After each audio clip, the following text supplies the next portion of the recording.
Hello there. When regulations and standards of living is set out for us and we in turn adhere to it, as well as those placed in authority are able to do their work diligently, this is what we gain. We are able to survive. We are able to go through life peacefully. Today on Regulators, we'll be having a collection of most of our regulatory bodies here, and we'll be discussing the year in retrospect. We are going to look at what we've been able to achieve along the months of 2020 and the whole year, and then we'll look at what we should expect from them in January 2021.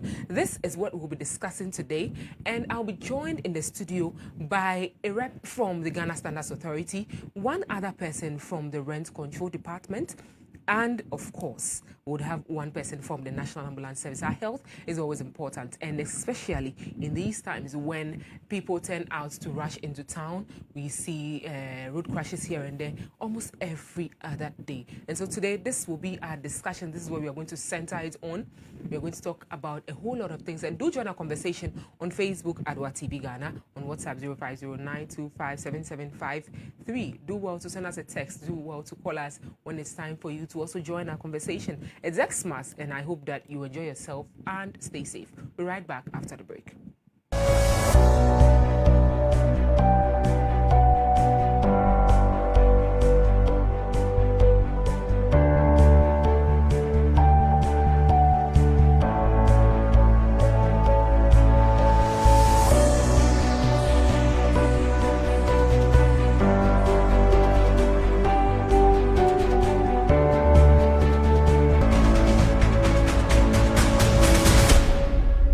Blue City is a manufacturing supply of high-quality fashion accessories. We design and make quality bow ties, flying ties, lapel pins, ladies' brooches, fabric necklaces, African wares, and so much more for your weddings, schools, institutions, bands, choir, singing groups, individuals, and so many more. We use both African prints and foreign fabrics to make your beautiful accessories for you. Oh yeah! Contact us via call or WhatsApp or SMS on 0240-926-564. Locate us at Odoko Official Town opposite Emils Preparatory School. Check us out on social media, Facebook and Instagram at Blue City Fashion. Blue City, creativity and style. Numun super na wanya pomuten se wo ba numun so a hwe hu se eye mega purified mineral water eye nso ayeto ne baby pa asaso ne so se kroje se wonya mega purified mineral water bogu ubu a wo see you manumun super mega mineral water de edanso esan se the modern technology so na aye ede na nkabia ne atri mega purified mineral water bacteria na mhen wa bewram eye very hygienic obia di one dance mega mineral water neatly packaged for 500 ml bottles mu na wani bosua na okon donsio wo benya mega purified mineral water to bebia to phone call dodo wa amount 40 per junction and afre 050-7055-409 and 055-392-1088 mega purified mineral water akona kono.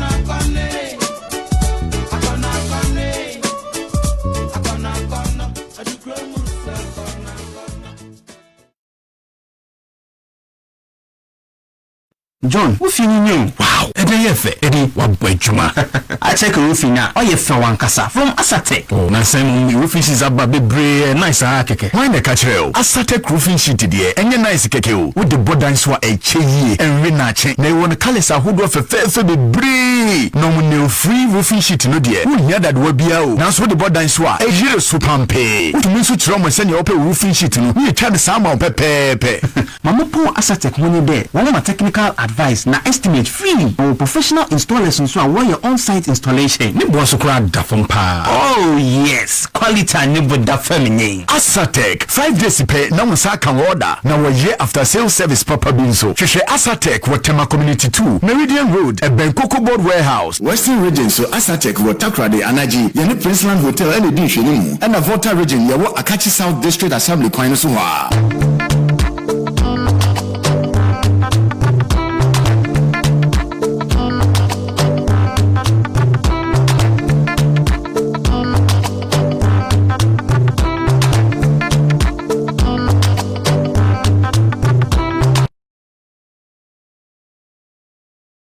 won peswa ho no mo no eho etisenye brodo so ho awoten eho so etisenye o memuna nkasa woten no eho so etisen eni insem bi diko insem bi editie timemufo etipentokwato santene kwoto aba wo hwe ne mo kwan se aka kendifo wo beyi won betumi aboa ama man no etumi etumpon eso akendifo ebegidwa no etena so a na chese sebia so timemufo to a wotua no wode wasa wonsrem insem bi diko insem bi editie we intine ho behia se memende biada wo brabo non kron ewo wudon no so sei ken woni me ebedi ehia ewo Adwa TV kasa fidie so wo bra ye to nsa afra manyofo a wode manyosem akoten wona abiahye wonim di ankasa etwetwe nkomo wo bra ye to nsa afra mmahye bedwemni no mensini kracho wo honom e betutu na no na achesen sema edika editie no ya toto ho sere ene abasa e wo kasa fidie eso me a metine dwemu edijumedi ho chia me edi amede so ene political baby face.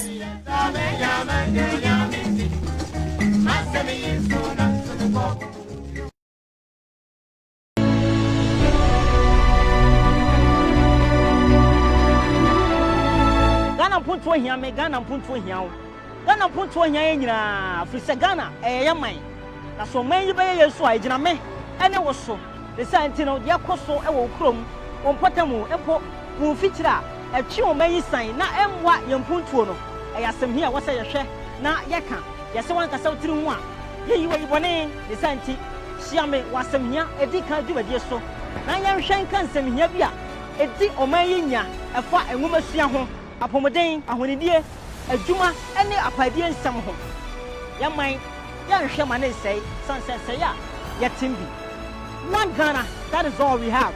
If it is pressing, we will talk about it right here on the show.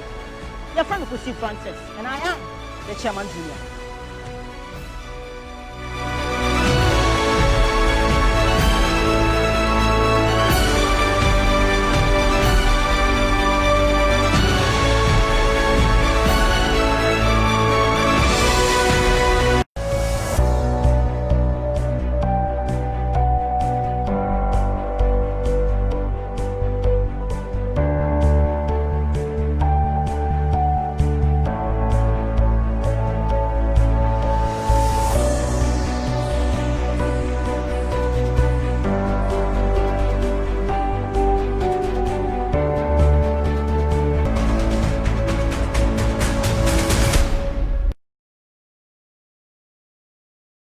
Welcome back from the break and thanks for joining us once again. I indicated earlier you can join our conversation on Facebook at TV Ghana. Do well to send us your text, your messages. Yesterday I got some messages coming in, and so do well to also send your messages.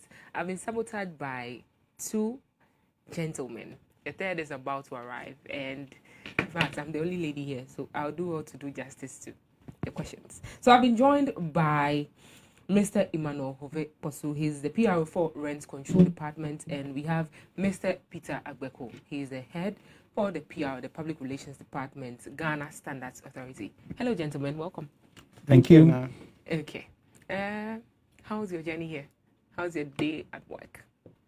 Oh. I think that has been relaxed because we did a bit more yesterday. And as we near the Yuletide, we are just clearing the table. We're hoping to have a little get-together on Wednesday. Wow, and, interesting. To set the tone for the break. Okay, interesting. How about you, sir? Yeah, is it the rent issue has not relaxed? So we are still getting issues in our offices. Though we are also winding up, but we are still receiving cases in our offices. So it's been normal. It's been normal. We are still going through our normal operations.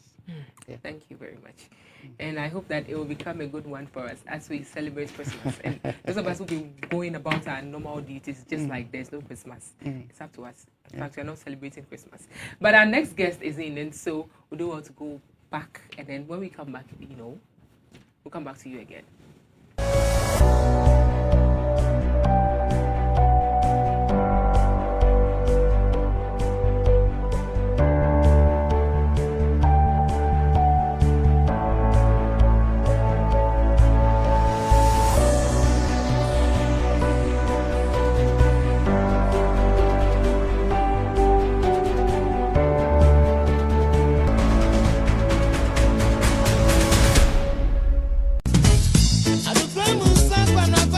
Nsupa na wanya apomuden. Se wo benum nsu a, hwe hu ni se eye Migo purified mineral water. Eye nsu a yetu ni baby pa. Asaso ni so se kroje. Se wonya Migo purified mineral water bogu ubu a, wo see you manum nsupa. Migo mineral water de edanso. Esan say the modern technology so na ye. Ede ne nkabia ni atri. Migo purified mineral water. Bacteria na mhenu aberem. Eye very hygienic. Obia di one dance here. Migo mineral water neatly packaged for 500 ml bottles mu. Na wani bosua na okon donsio. Wo benya Migo purified mineral water to baby a. To phone call dodo wa amount 40 per junction. Ana fre 050 7055 409 ana 055 392 1088. Migo purified mineral water. Akona kono.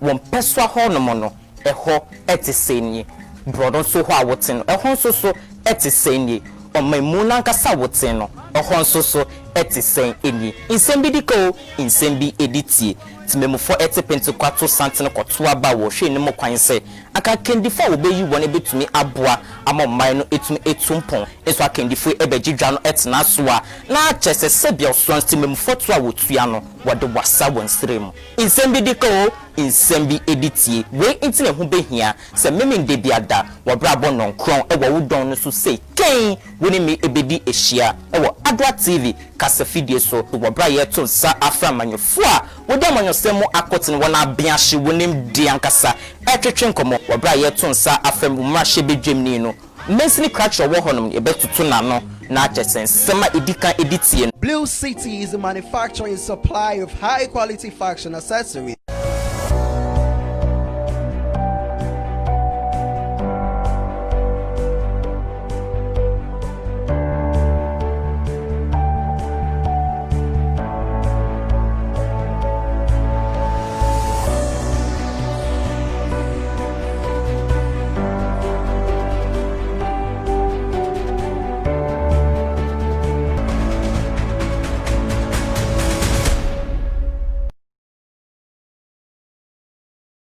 Back from the break, and thanks for joining us once again. My name is Nafali Kwaku, and I've been joined by Mr. Iyao Osai, the Department Head for Monitoring and Evaluation at the National Ambulance Service. Hello, sir. Welcome. Thank you. Okay, so you met us in the middle of a conversation. So let me go straight to you, Mr. Peter.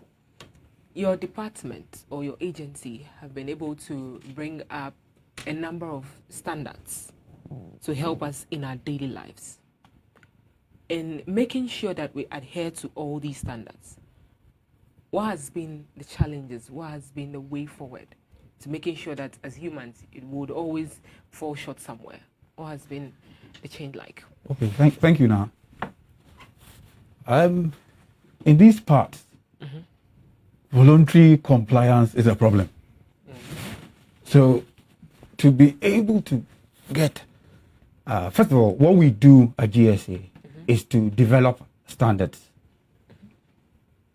publish those standards, and then promote the standards. And because standards have lots of benefits. Standards bring about quality, safety, value for money, it facilitates trade, better regulation, and lots more. So it's in our interest as a country to have standards. But as I said, voluntary compliance is a problem. So you need enforcement. And to be able to enforce, first of all, you need powers, and you need the numbers. GSA, as it now, has just about 255 permanent staff, employees, and 355 temporary staff, 219 national service, and 205 NACOP. That gives us a total of 1,034. And 1,034 to cover the whole country. 16 regions. Now 16. We were in the existing 10 regions before, and now we're making moves to get into the others. 6. So earlier this month, we're out in Kachi is in Bole. Okay, it's a border town. So we've set up a new office in Kachi. From there, we set up another one at Damangu, Gambaga. And then we set up one in Pichiman. Okay, so we covered that part. We're hoping that early next year, we'll go to Western North. Okay. That's the also area. And then also to the OT region. That way would have covered the whole of the country. Okay, because what we are doing now is to take the service to the people. To make it easier for them to access our services. And as you know, our services range from testing, inspection, certification, and then I talked about the standards development. They all also look at calibration and verification. And then we also, GSA is not just the national standards body, it is also the conformity assessment body. So we're also looking at, and we're the custodians of the weights and measures decree. So we're also responsible, we're supposed to ensure the use of weights and measures across industry and trade. And that's the skills coming, and you need to that calibrate it first. So what it is, yes, the calibration and then verification, so that you know that people are not tampering with the scales and all that. And then they exactly. tell you 1 kilo, And with all that, there's the need for proper sensitization and training, which is part of our responsibilities at GSA. I started by telling you that we do testing, inspection, certification, standards development, calibration. We also have library information and dissemination. Then we also do what do you call it? Public education as well, and consumer, because our mandate is twofold. It is consumer protection and trade facilitation. So we come up with ways to help protect consumers and then also to help trade out there. So you see that it's a Herculean task. And to be able to do that, you need the numbers. You also need the resources. So when we come to challenges, we'll talk about that. Interesting. So that's it for the Ghana Standards Authority. Now let's move to the Ghana National Ambulance Service. When we talk about ambulance, our health comes to play. We've had instances where there are road crashes and the ambulance service have to get in to convey the people. You mark them in colors according to those who are severely injured, those who are slightly injured, and then those who have gone to join the other people in the other parts of the world. That is those who have passed on. There has been challenges here and there. Government has brought in some ambulances, and as we speak, Parliament has also approved of a certain amount of money to be sent in to buy or to procure more ambulances for the state. What has been the process of getting these ambulances, and then what has been the change after getting these ambulances into our system? Thank you. Let me say good evening to your viewers and good evening to the CEO of National Ambulance Service, Professor Amenu Zakari, and the PR, Mr. Kira. National Ambulance Service, since the birth of National Ambulance Service, that is in 2001, after the stadium disaster, there was a need to establish an emergency service to be able to cater for emergency needs of the populace. And that is what brought about the birth of National Ambulance Service. And gradually, we started with only 7 stations and we moved to 54. As of 2010, we had 132 stations. But currently, as we speak, we have over 297 ambulance stations. And this vast increment in the station is as a result of the government policy of one constituency, one ambulance. So we've been able to have 307 ambulances. There is a need for expansion, and that has been done. It's just that we have some few regions and districts that are also trying to be able to meet the standard needs of National Ambulance Service in terms of accommodation for personnel and even office space. So that is if they are supposed to go on transfers. No, if like opening the station in that constituency or in that locality, there is a standard that the district needs to meet to be able to make sure the personnel are also comfortable to be able to discharge their duties. As we speak now, comparing our data, as at today, we've attended over 29,000 cases compared to last year, which is 6,000, due to the lack of ambulances we had last year. So the increment in the number of ambulances has also helped for us to be able to accessible in every community at every corner at any particular point in time. And notwithstanding, this also comes with our response time, because if we need to be able to assess every individual who needs emergency care, the time you get to the scene also matters. That is the time the person calls you to the time you get to the scene. So as of last year, we're having a 26 minutes, and that is the average, national average. But this year we're having we're having 21 minutes as our response time. You can see Instead of the 26, the earlier 26. Yeah, so you can see that we've made a vast improvement in terms of our response time. Somebody would say we should have been able to do more because of the number of ambulances, but there are other factors that play role in not being able to meet the international standards. So that brings us to the challenges. We'll come back to that. By means. So that is how far National Ambulance Service as an organization have come so far, and we are still out there trying to provide the necessary care for everybody who needs it. Thank you very much for your submission. Mr. Kwaso. Yes, ma'am. We've had instances where people complain about getting to pay rent for more than a year or two instead of the 6 months as mandated by law. What has your department done about this? From January to now, we've gone through close to 12 months. Okay, so thanks for the question. Now, what the department has done so far, since the beginning of the year, we've done a massive sensitization as to what the rights and responsibilities of landlords and tenants are. And this sensitization has gone well to most landlords. What we've also done is, because the sensitization has gone on well with the landlords and tenants, most tenants are now reporting landlords who are charging more than the 6 months. And we started sanctioning landlords who are doing that. The sanctioning has also gone on well, that landlords have not come back to our office with the same offenses.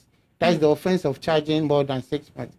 And we are continuing sanctioning them. We are continuing the sensitization program. So we are still doing it. So landlords who have not heard about this or are not conversant with the act should take note and then start applying what we have in the act. So the sensitization has gone on. We are sanctioning people, and people have not come back with the same offense of charging more than the 6 months rent. Well, we still have some challenges in the system. Yeah, we still have a lot of challenges. A lot. Interesting. Yes. Thank you very much. We'll come back to you. Okay. Mr. Peter. Oh, please call me Peter. When you say Mr. Peter, I feel too old. Okay, so Peter, the calibration of the scale. You go to the market centers, you buy a pound of or a kilo of meat or chicken, and then you come back home. If you have a scale at home and you weigh that same meat, you realize that it is either lesser or it is. We've not had instances where it is more than. I don't know if it has to do with the ice that is or the fact that the meat has been frozen, and so it gets a lot of weight when you buy it directly from them, and then by the time you get home, the ice would have melted out, and so the weight becomes lesser. Does it have anything to do with the calibration or not? Most definitely to do with the calibration, and that's where these scales have to be verified. If you listen to the news recently, there was this thing about the cocoa sector, where the farmers were being shortchanged, and so Cocoa Board is now coming out with the mechanized scales, which cannot be easily tampered with, So, like I said, there's going to be a massive sensitization and drive to be able to get our market women and others. I know it's only the butchers who kind of use scales, but even the scales that they use, you know what we were just talking about. It's not being very reliable. Yes, being tampered with. So that will be one of the things that moving forward we would need to tackle. But we'll need a buy-in from the public as well. You understand? Because that education cannot be done just by GSA. I told you the limited number of people we're using all the avenues.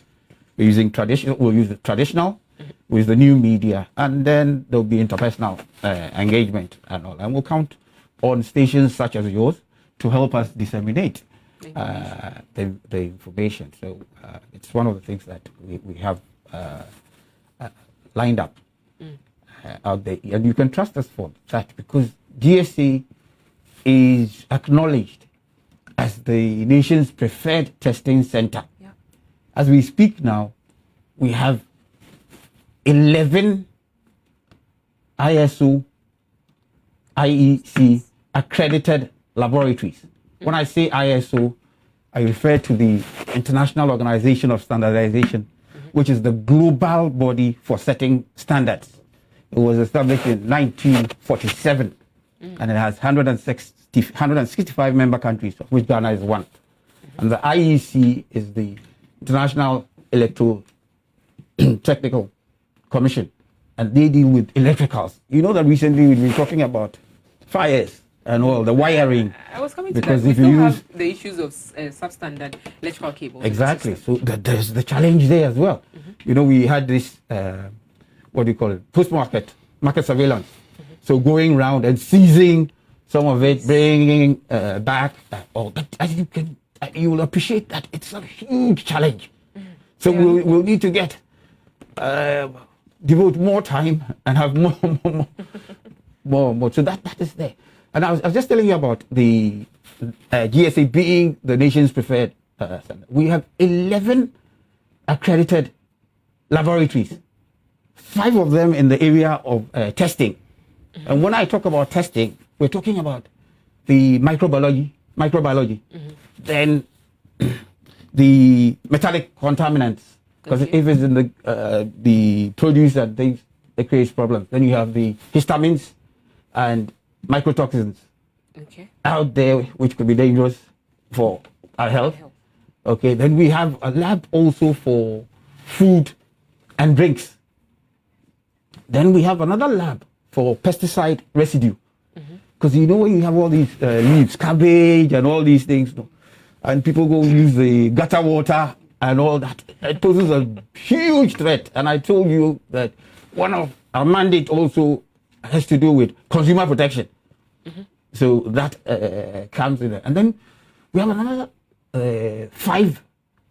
Okay, this was the first 5, but we have another 6 labs that deal with calibration and measurements. So which one is actually stationed in your all of the labs are there. You have all in the building? Yes. But that's why I was telling you that one of the pillars we are looking at decentralization. So bringing some out there. So right now we're operating on 4 pillars: decentralization, digitization, which falls into the government policy thing, and then we're also looking at modernization, and finally regimentation. You understand? Out there. So, but let me just tell you the 5 that constitute the measurement and calibration. Okay, we'll come back to that. Okay. All right. So let's come back to our health. It's very important. It's key. When these ambulances are faulty, I mean, the 275 that has been distributed just last year, 2019. If it is faulty, what happens to it? Because I was in your yard sometime. I realized that I could count more than 100 buses that are broken down. What accounts for this? Can't we have any other issue of getting it done and then get it working again? We have currently, as we speak, our operations department is responsible for the fleet management, and they have a section of team that manages the broken down vehicles. That is the workshop. So the service has its own workshop. As you said, we'll come to the challenges, but if these people have the resources, enough resources, they'll be able, the human resources as well, they'll be able to put all these ambulances back to the road. But currently we have those ambulances that have come new. We have the team have been trained on how to be able to work on those ambulances in terms of when they become faulty. Okay. So the team are down there also doing what is expected of them to be able to make sure that no ambulance come to the workshop and stay more than 3 days. It needs to. So it's about we having the parts and being able to replace those parts after when the ambulance comes to the workshop, so that it will head back to the road and be able to serve the general public. So and we have the supplier also having their team as well, also being complementing our staff in terms of the maintenance of the ambulances. So it helps for so that when an ambulance comes to the workshop, it wouldn't stay longer than expected, so that it will be able to go to.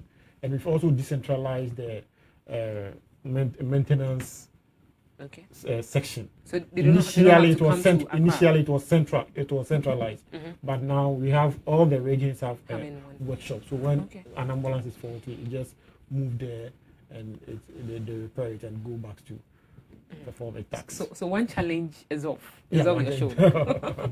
Interesting. The issue of the call center.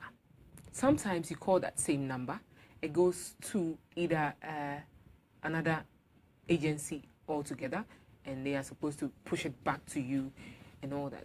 How are we coping with this? And then especially the prank calls.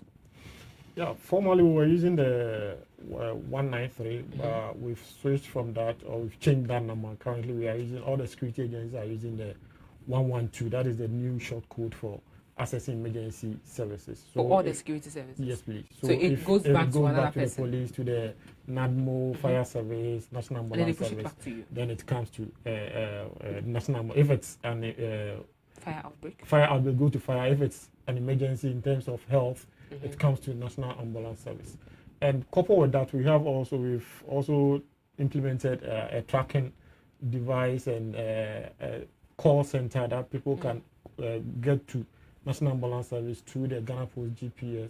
With just a click of a button on your phone, you'll be able to place a call or a dispatch to our dispatch center, and they will respond. So in terms of prank calls, yeah, we keep educating the public on it. We've educated, but it still keeps coming. What happened is, you might not know. It could be you, it could be your father, it could be the next person you're staying with. So if you try to call, if you don't need the service, and you block other people from accessing the service, as I said, it could be you. So we keep educating the public that we should try and desist from that act of placing calls to emergency services if there is no need for that. But the education is still ongoing to make sure that it makes our work so easy and everybody can access the service easily. Interesting. Thank you very much. Emmanuel, back to your rent issues. Okay. I mean, it's a lot. We keep talking about it day in, day out. Yeah. How often should a landlord or a landlady increase the rate of rent?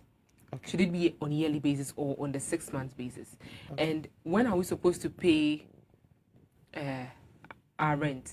I mean, after the 6 months or the first 6 months is gone, when are we supposed to pay? Is it before the 6 months ends or after it has ended? Okay. Why do they constantly push you? Oh, I can't 3 months, so you need to come and pay back, or I'll have to take you out, evict you, and then put someone else in. Okay. So to answer your question, no, there are 5 basic responsibilities of any landlord. Okay. The first one is that, you see, when you finish building your premises and you want to dwell in personally, no act inflicts on you, in quote. But when it comes to mind that I want to put this building or apartment on a commercial platform, there are rules and regulations that guides the activity you want to do. The first thing you have to do is to get in touch with the rent control department, where we do something we call an assessment. We'll come and look at your premises, how nice it is, what are the features, what are the materials you've used. And it's only the rent control officer or the rent magistrate who has the right to give you a rate at which you have to charge that premises. That is one. So when we finish the assessment, we give you an assessment certificate. And within this assessment certificate, we quote how much you have to charge your premises for a period of 2 years. So within these 2 years, you don't have the right as the landlord to increase your rent within that period. Even if you want to do, you don't have the right. You still have to get in touch with them. If you've done any improvement within the 2 years, that does not warrant you to increase that rent. You even still, if I have, even if you made some improvement, okay, you still have to come to the rent control department where we will do reassessment of it within the period if it's necessary. Then we give you a new rate. It is after we're giving you that as a certificate that you can boldly say, I can advertise my premises or my apartment. And you can do this advertisement through the agent or through the rent control department again. We have 2 registers in the department. One is the vacant premise register, where if you are a landlord and you have any vacant premises, you come to us, then we input it in our database. Then we have this, what we call prospective tenants, those roaming, looking for an apartment. So that when they also come to the apartment and they see the vacant premises, we sue them, then we call the landlord and then we link the two of you. The other aspect is the agents, the real estate agent or the housing agent, where you can also advertise through them. And the agent should take note that under Section 25 of the Act, they have no right to charge more than 5% of the rent that a tenant pays to a landlord. The scenario is that when the landlord contracts the agent to go and look for somebody to come and occupy the place, they take some amount of money. They take some of their amount of money, which is an offense. Moving they take fee. Things first, moving fee. They charge 10% from the tenant. They charge 10% from the landlord. So they get 20%. It's more than even the moving fee. If you calculate the percentage, it's more than the 20%. So this is a caution we are giving to them. What is interesting is that 2 bills were laid before Parliament, which we are not sure will be passed. And this is going to strictly regulate those agents. We are going to train them, certify them, and then give them certificate, and then be publishing their names frequently wherever. So that as a prospective tenant, if you want to deal with any of them, you look on the list, and then you go and deal with them. If you go outside the list, and somebody dupes you, then it will be your own problem. But after the assessment, when you get somebody into your premises, then the law or the act states that within 7 days, you have to issue the person with what we call rent card. The rent card, pink card, the pink sheet, if you want. Yes. Okay, so you have to, within 7 days, you have to issue this rent card. The rent card has details of the landlord, the details of the tenant, and then there's a special column which states as an emergency or a guarantee number. So that in case the tenant ran away, we can use this emergency to trace him. Or if something happens to the tenant in your premises, you can call this emergency number. And then there is this issue about rent tax, which is imposed on any rent that any landlord collects in Ghana. And we have to pay it. You have to pay to the Ghana Revenue Authority. This is a tax. If the tenant pays you immediately, you have to go to Ghana Revenue and pay. If it's a residential, it's not part of the actual amount. That's the actual rent. It's part of it. It's part of the rent. When we do the assessment, we give you how much you are supposed to charge per month. So that if it's 100 cedis and the tenant pay you the 100 cedis, you take 8% out. If it's a residential, and then go and pay. If it's a commercial venture, like stores and all those things, you pay 15%. And this can be found in the Income Tax Act 115. Okay, so landlords should take note of this. And one issue also is that because of the grievances and then the accumulation we see in our offices, we are advising, and the law also mandates that any money that is paid to you as a landlord, immediately you have to issue a receipt. So that tomorrow it won't be that I've paid you 10 CD. No, you paid me 5 CDs. It should be an evidence. And then the most important thing is the tenancy agreement. Interesting. That should have been. The tenancy agreement has always been an issue because people just get a piece of paper and write something on it, and then that's it. Okay. So we'll come back to that. Exactly. How we are supposed to get a tenancy agreement and what's supposed to be written in it. Now let's come back to you, Peter. Yes. He made mention of the fact that the rent control department would send someone to access the building, and that brings us back to building standards. I think what I'm saying makes sense. Yep. We've had instances where people buy inferior materials to build, and then after that, they go out there, paint it in a nice color, and then take lots of money from individuals who are willing to rent or to take up that property.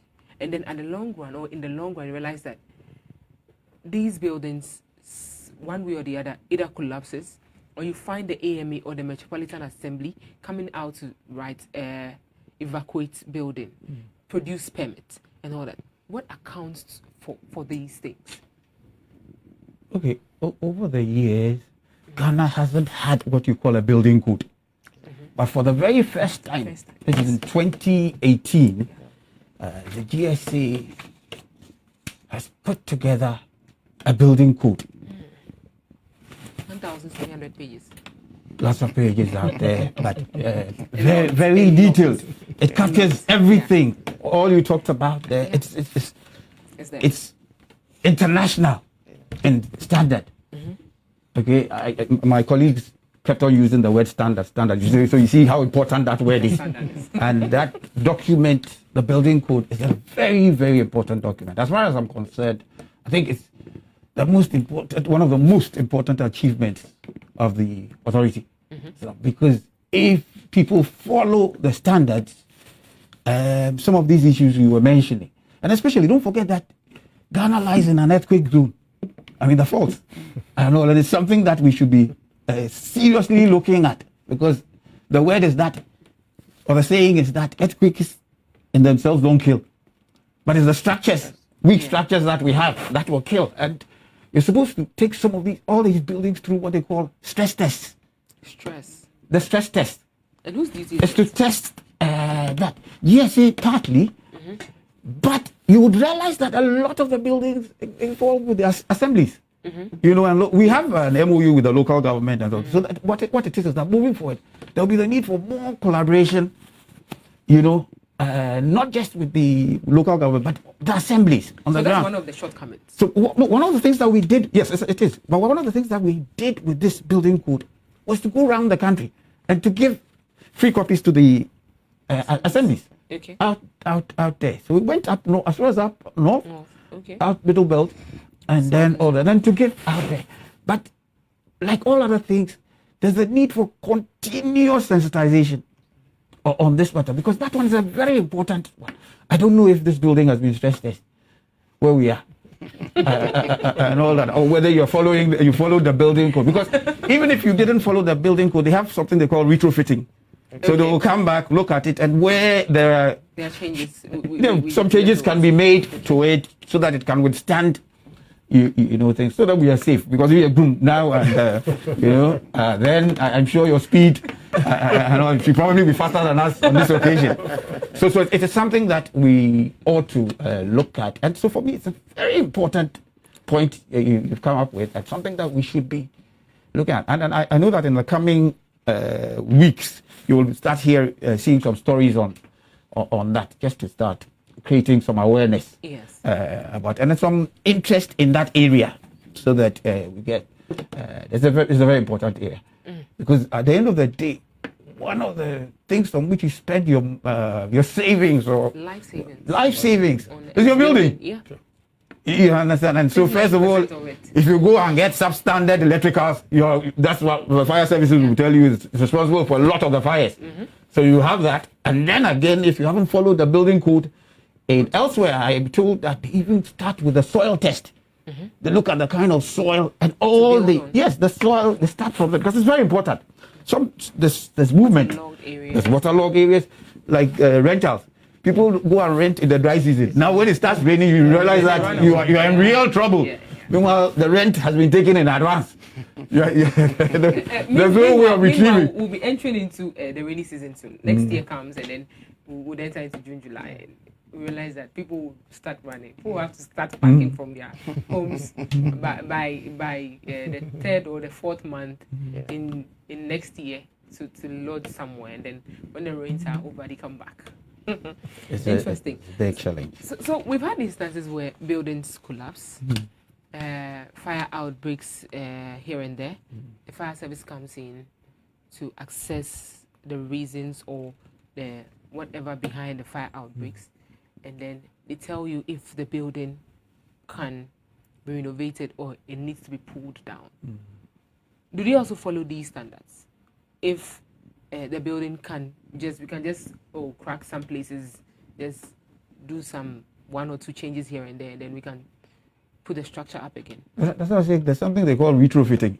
So they look, the engineers look at it and tell you that this one, I don't know if you saw this new one popping up at Ashalibuki, that skyscraper of sorts, and that is a disaster waiting to happen. I mean, you understand? The disaster. Some of the things, without any training, you can see and tell that this is bound to happen, and it will result in loss of lives.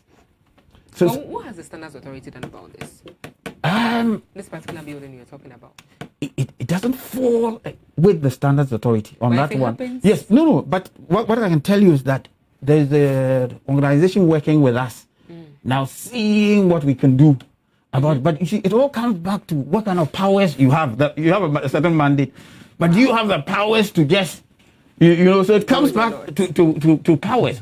So in the long run, there may be the need for more powers, a bit more powers, because some of the things you see back to you, because you have set the standards, and so you'll be able to tell us more. You understand? So, and when you talk about even setting standards, the standards are not set just by like GSA.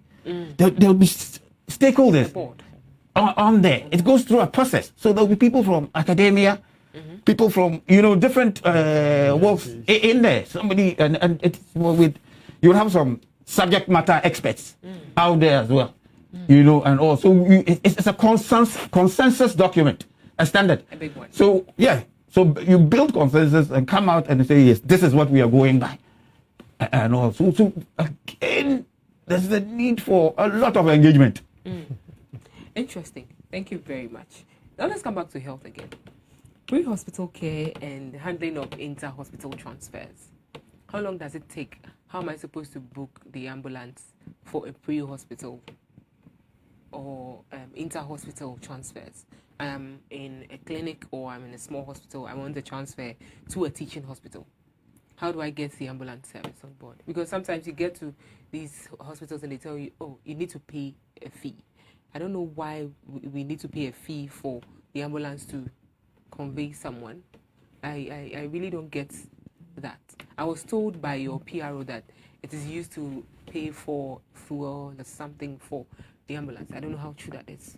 It's good we distinguish an emergency and non-emergency. Okay. So emergency, our core mandate as a service is to provide emergency care. Like you have an RTA, maternal cases, somebody needs to be transferred from one hospital to the other, and if that person is not transferred, the person might lose her life or even the baby. These are critical cases that it falls within our mandate. Okay. So these scenarios that I've given falls under the emergency care. Let's say if you need an emergency or if there's an emergency, you need to move a patient. Okay. With the instances like this, there's no way you need to ask the patient to pay for any amount. But here lies the case, maybe somebody has been at the ward and he needs to go for a CT scan. He needs to go and do an X-ray. Those things are not really emergency. So these are instances where if we put our energy into that, we might lose track of the emergencies, the road traffic accidents where people are in Dire need need of of it. ambulance to transfer them from one community to the other to go and deliver. Do you understand? So if we don't distinguish this, it will create a problem for the service, and we might lose track of what we are supposed to do. So that is why people say National Ambulance Service, sometimes they charge for emergency, they charge for cases, but they don't distinguish as to, oh, this is a real emergency. There is no way an ambulance will hit the road like maybe in an event of RTC, road traffic crash, and patients are lying down and say, give me money before I move you to the hospital. But inter-hospital transfer, where relatives are there and patient is stable, patient doesn't need to be given an emergency care, with that we used to ask a relative to support something small for fuel. Then because National Ambulance Service is an agency under Ministry of Health, and if how much is enough when it comes to resources. But how much do you charge? Oh, it's not a charge. We don't call it a charge. But it's still some form of money because you pay. in a form we can't. You don't pay for the services being rendered. Okay. But it's just in terms of non-emergency, if you support for fuel for it to move you from one location. So like how much are we talking about? It depends on the distance. She's insisting. Eh? I mean, how much? It depends on the distance. So you will not be able to take 20 cedis. Depends on what the patient can afford. It's not strictly like, if you don't give me this amount, I'm not going. So let's say if you tell the patient, it is 100 cedis, but the patient will say, I can afford 30, I can afford 50 cedis. If you can afford, and they also have a backup fuel to also support whatever you are given, they will be able to do that. But we keep telling our people that they shouldn't wait till they exhaust their fuel they have at a station.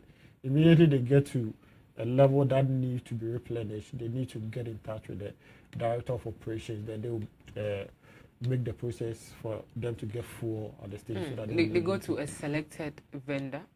No, we give them fuel coupons to be able to move with. Oh, okay. So it could happen that maybe by the time they, it's a process. So by the time they will request for this fuel, it will take a process before it gets to them. A longer time. So sometimes when the ambulance is there and you come and maybe there is no fuel, and they say, okay, they just support for us to move the patient. Why should it be a difficult thing? Because you need to save the patient, the person's life.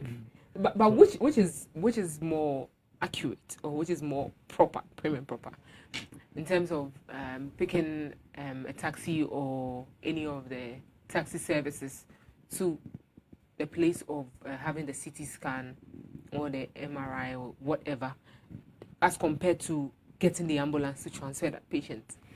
Yeah, it is I'm talking about the appropriate means of transport is the ambulance.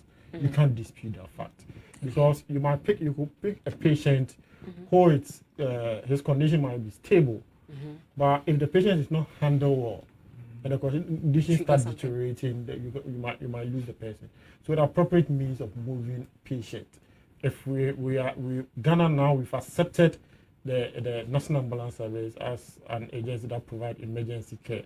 So if you need your patient to be moved from one location to the other for continuity of care, the appropriate means to do that is the ambulance. Interesting. We hope that as the rest of the ambulances would come, I mean, Parliament has approved of this amount to be given to the National Ambulance Service to procure more ambulances. We hope that when it comes out like that, we'll be able to, go without pay, because some of us will go to the hospital and we spend everything we have, and even to get the ambulance is a huge problem. So we hope that it may save us a bit.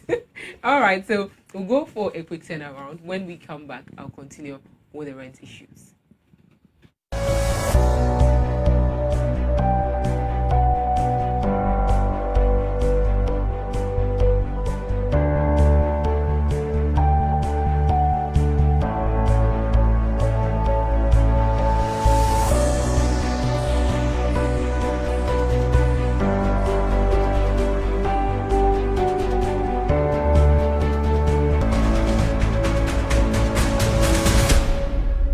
Blue City is a manufacturer and supplier of high quality fashion accessories.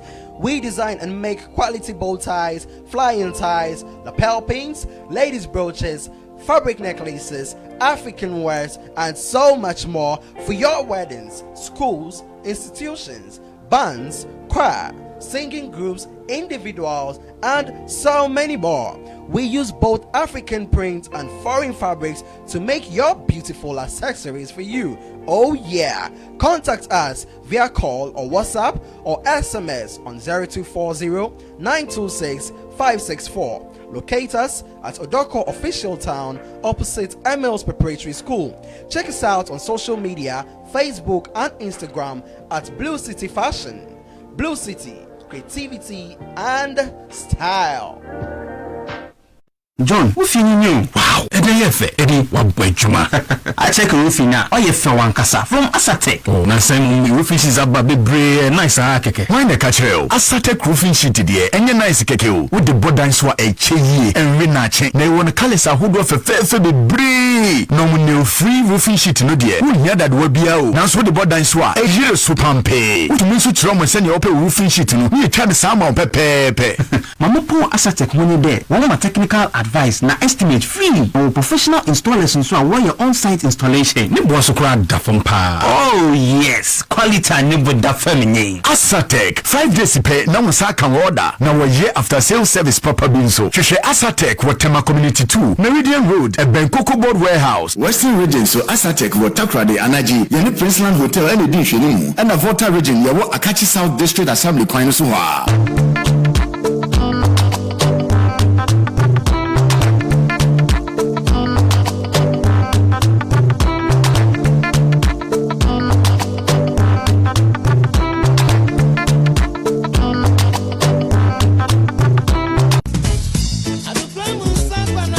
Supa na wanya pomuden se wo benum nso a hwe hu se eye mega purified mineral water eye nso a yeto ni baby pa asaso ni so se kroje se wonya mega purified mineral water bogu ubu a wo se you manum nsupa mega mineral water de edanso esan say the modern technology so na aye ede na nkabia ni atri mega purified mineral water bacteria na mhen wa bewrem eye very hygienic obia di wadanse mega mineral water neatly packaged for 500 ml bottles na wani bosua na okondonsio wo benya mega purified mineral water to bebia to phone call dodo wa amount 40 per junction and now for 050 7055 409 and now 055 392 1088 mega purified mineral water akona kono.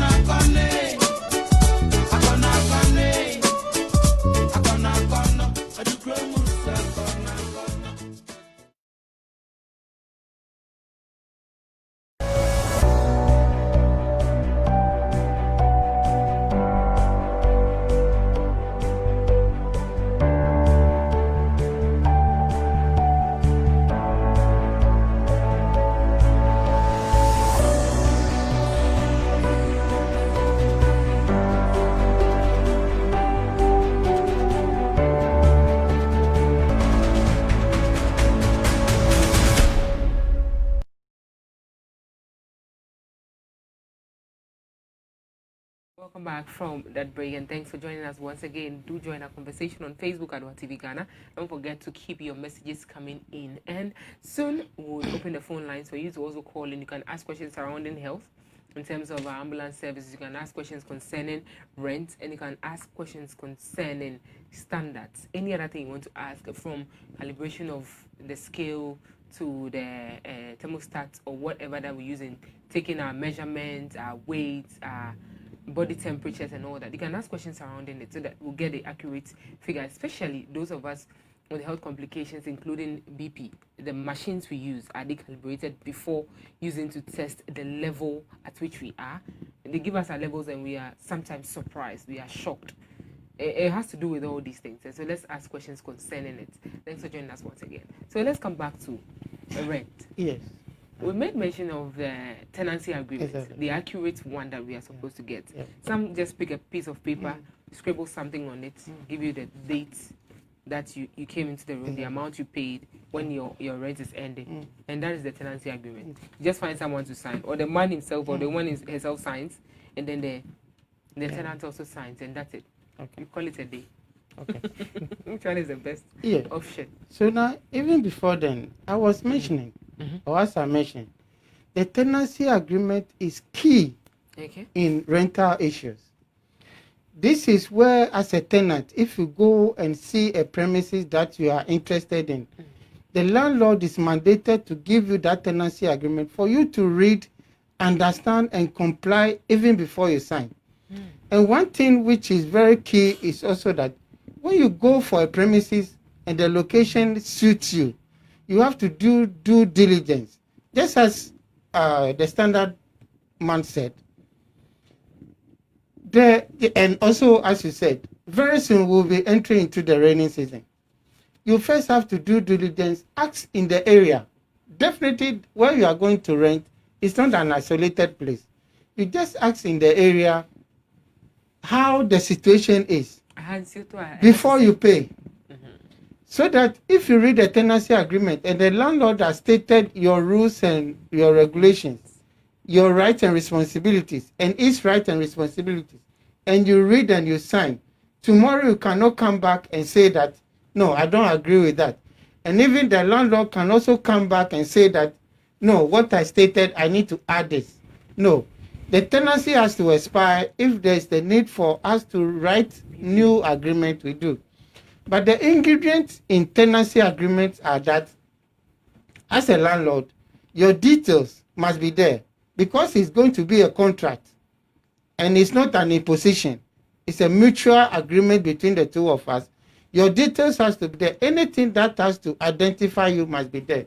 Anything that has to identify me as a tenant must be there. You know, when you do the assessment, we give you a rate. The rate must be stated. Okay. And the frequency of payment.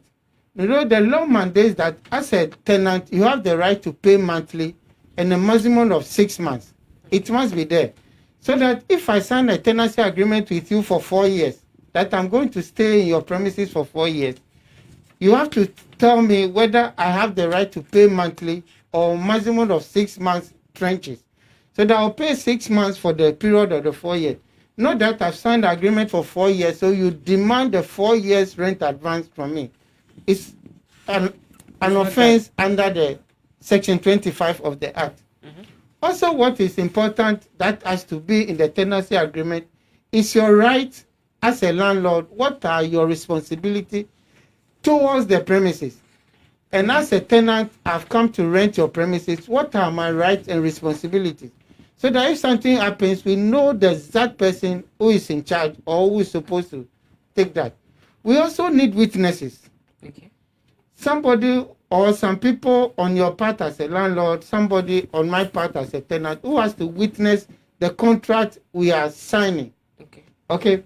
So these are ingredients that must be in the tenancy agreement. And if something falls short of this, then tomorrow we are going to have problems. Just this morning, somebody called me that he has lost his tenancy agreement. And I said, if you've lost one, the landlord should have his, so that the two of you should come. We can use the landlord's own. And then he said when they entered the agreement, they didn't sign. So the landlord can go and change the tenancy agreement. These are basic things that, you know, when you are departing money to somebody, you need to do due diligence. Okay? Because money is very difficult to come by. And then you just depart or just give out money without taking even a common receipt. These are things that, as we move forward, as we enter into the new year, tenants should take very good note of this. They should take very good note. So that, just as I say, if we comply with all the laws, all the acts and all this, we will live peacefully in Ghana. We will live peacefully in Ghana. So landlords and tenants should take note and abide by the rules and regulations of the game. Okay. Okay. So our phone lines are activated. Do well to call us, and when you call, please lower the volume of your TV set so that we'll be able to hear what you are telling us. And when you call, please mention your name, where you're calling from, and let's go straight to the point. Let's get this done quickly as soon as we can. So I'm waiting for my first caller. Now, I'm waiting for a day when I would come from next year, I mean, from the first Monday of next year, I'm waiting for the day I'll come and sit here without talking about any shortcomings, without talking about any challenges from any regulatory agency or institution. I'm waiting for that day, and when that day comes, I'm going to, in fact, clap for us as Ghanaians. We've done well. Anyways, Peter, what has been your shortcomings? What has been your challenges so far? This year, I mean, the beginning of the year, you listed certain things that you wanted to do. First of all, global COVID for everybody. So we had to adjust the way of working. And that's why I told you about the pillars. This digitization and modernization helped us a lot. And you know, the government came out with the smart suit workplace. So you can work from home. So working from home, but then it means that your setup has to be fully computerized. And also we have a digital transformation department unit which was looking after that. So it was easier to work from home. So COVID for everybody has been a major challenge because it kind of slowed down the progress. We were working on 4 growth pillars. Okay. Peter, we have a caller. Hi, good evening. Hi, good evening. I think it's a very, very good initiative Adwa TV has. I'm very, very excited, been very educated.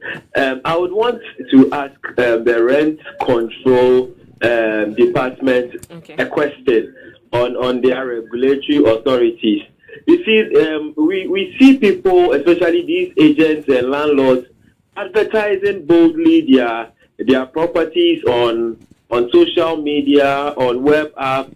We have the likes of Gigi and then the likes, okay? And then they are all talking about 2 years rent advance, 1 year rent advance. Is it that the rent control department does not see this or they cannot strike them that way? Because for some of us young guys, it seems like the rent control department are like toothless bulldogs. We don't see what they are doing.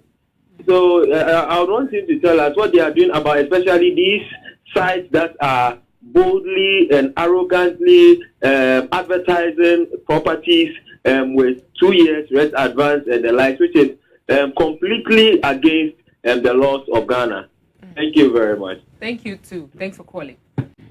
I have to come back to you. Okay. Peter, I'll come back to you. Yes. Okay, so Mr. Caller, thanks for your question. There are issues with logistics, which is a major challenge we have in the department. Interesting.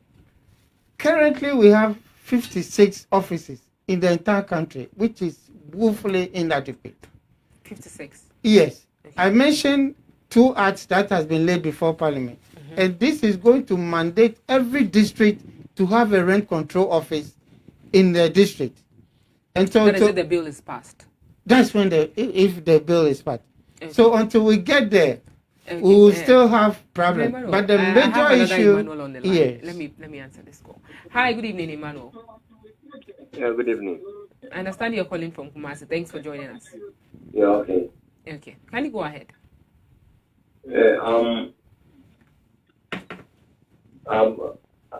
I've rented a room at Kumasi. Okay.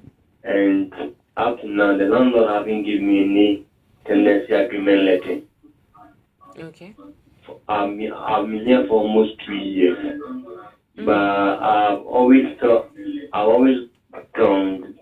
the landlord to go and type the letter for me, but up to now. Okay. All right.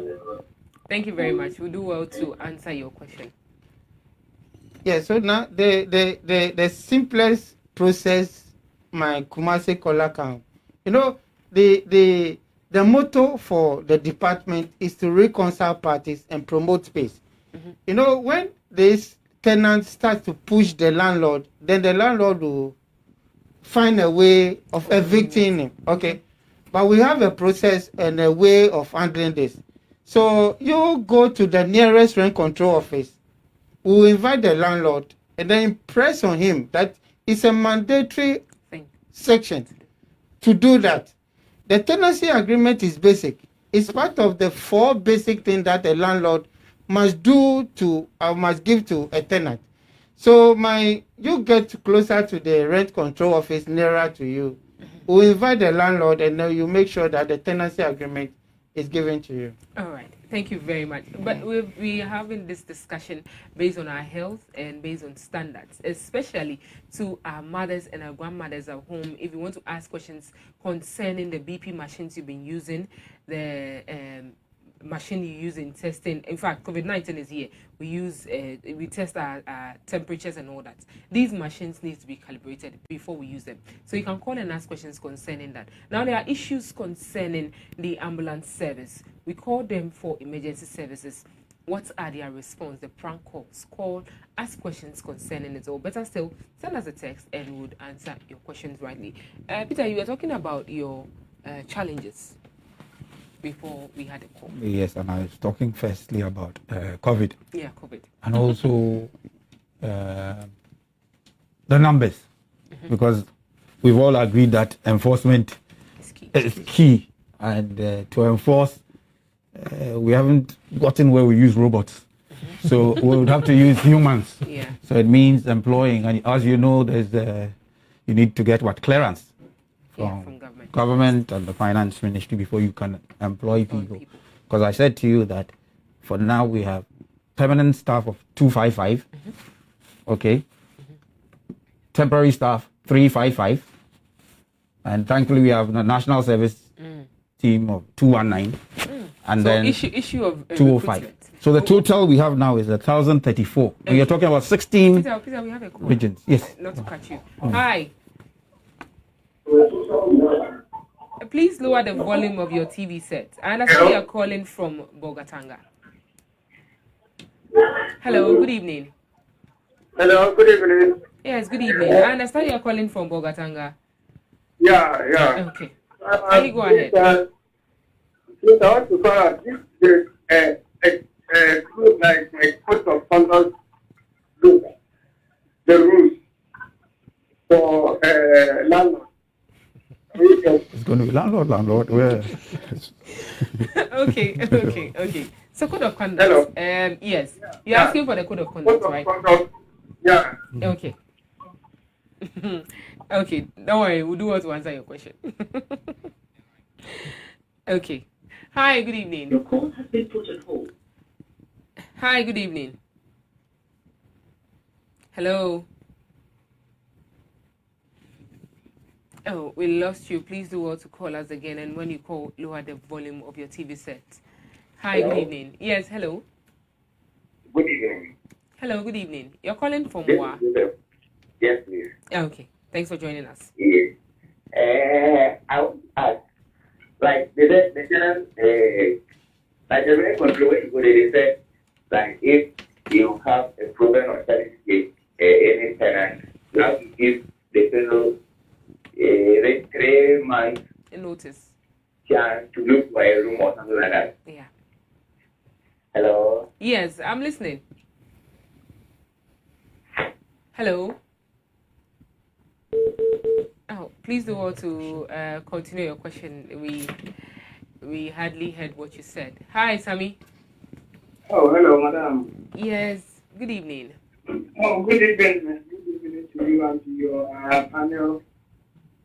Your panel and the studio. Thank you very much. Good evening to you too. Right. My issue is about the final disasters in the country at the moment. The what? The final disasters at the moment in the country. The series of final disasters. Sammy, I can hardly hear you. Please position yourself properly. Hello, Daniel. Hello, Daniel. Hello. Yes, you're calling from Cape Coast. Thanks for calling and thanks for joining us. Okay, I just came in. I just want to find out, are you talking about the election? No, no, please. Okay, so we are not talking about elections. We are talking about regulations. We are talking about standards. That's what we are talking about. Yes. So we are talking about the BP machines, how it is calibrated, what the Ghana Standards Authority is all about, what the rent control is all about, and the National Ambulance Service. If you have any other question you want to ask concerning it, you can. Okay.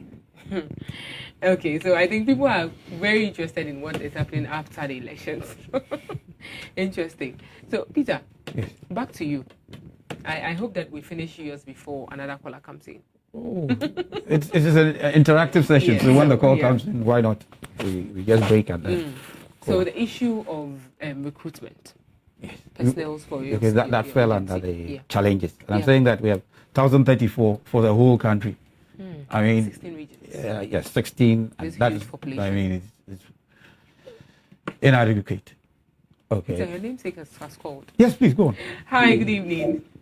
Peter. Okay. Hello, good evening. Hello, good evening. Yes, good evening.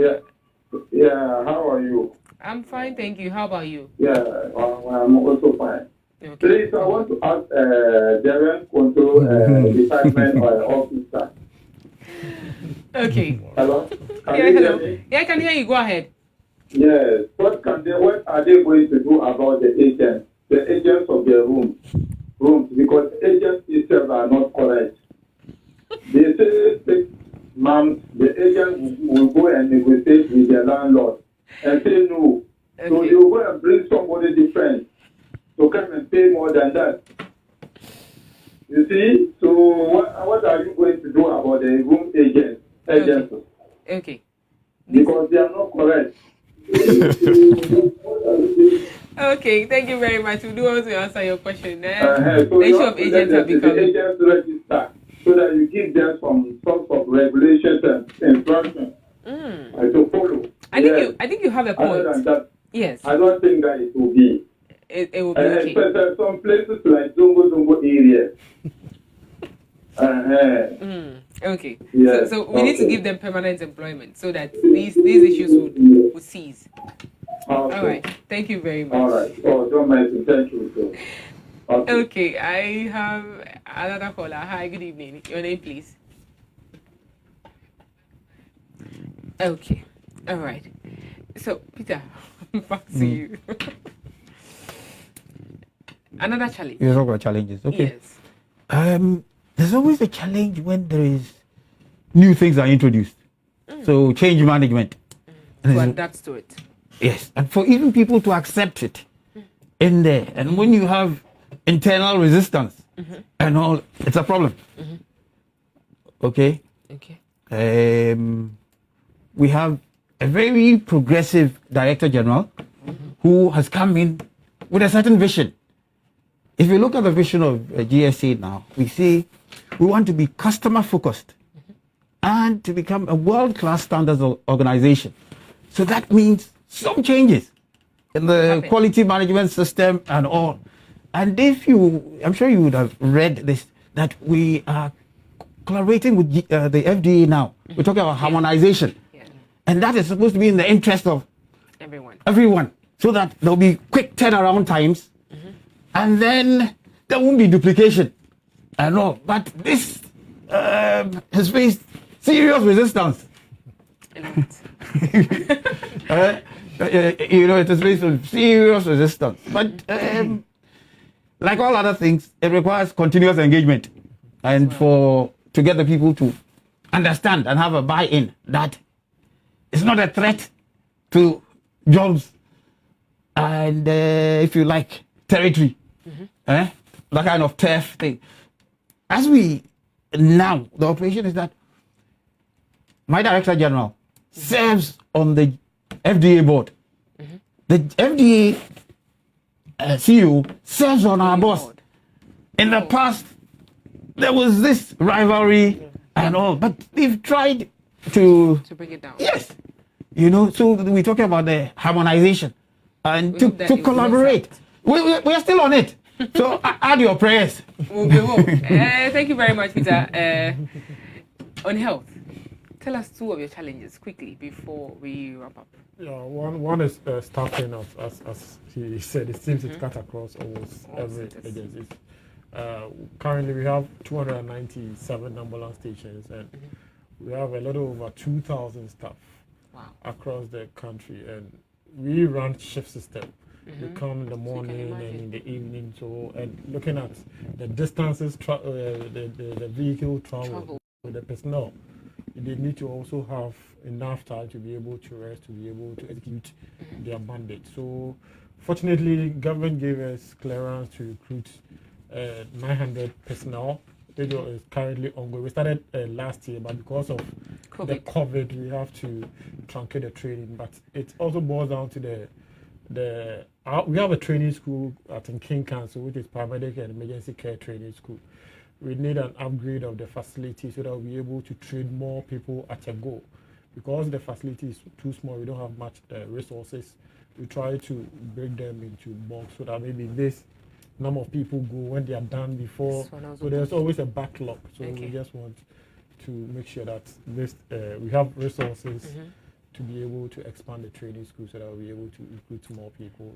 Interesting. We hope that next year it will be either 2 for the whole nation, so that we'll know how one in the southern part, one in the northern part. That would be great. So rent control. Yes. Tell us 2 of your challenges, and then. Okay. Now, before then, let me answer the callers. Okay, so that should be done quickly. And you know, the callers has indicated that rent issue is very important.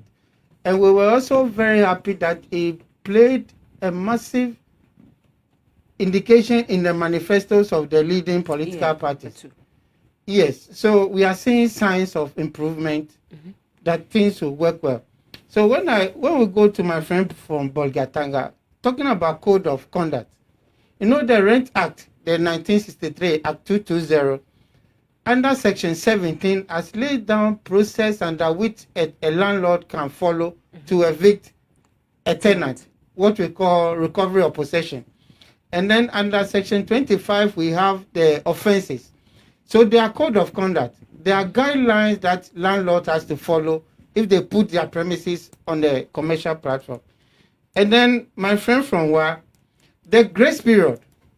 You know, when you go and sign a tenancy agreement that I'm staying your premises from 1st January to 31st December, you shouldn't wait for the landlord to come and then prompt you that I want to renew my tenancy or I want to vacate. From October, you should start discussion. When it gets to 31st, you are expected to vacate your premises. And then this issue about grace period, there is no free rent in Ghana. If you are lucky and the landlord gives you a period to go and look for an alternative accommodation, the law mandates under Section 31 that nothing prevents the landlord from collecting its rent. So there's no free rent. So the grace period is not mandatory. People are mentioning 3 months. It's not mandatory. We invite you to come to our office. We look at your problem. Sometimes we give 2 weeks for you to go and look for an accommodation, of which you have to pay. So the first thing, that there's no free rent. Secondly, you shouldn't wait for the landlord to come and prompt you that, no, I need my premises. You should start discussion 3 months before if you want to renew your or you want to vacate. And then the issue about Peter, just as I mentioned when we started, when those bills are passed, we will give certificate to all people who call themselves agents. Okay? So that if you are a prospective tenant and you want to deal with them, you know the right person to deal with.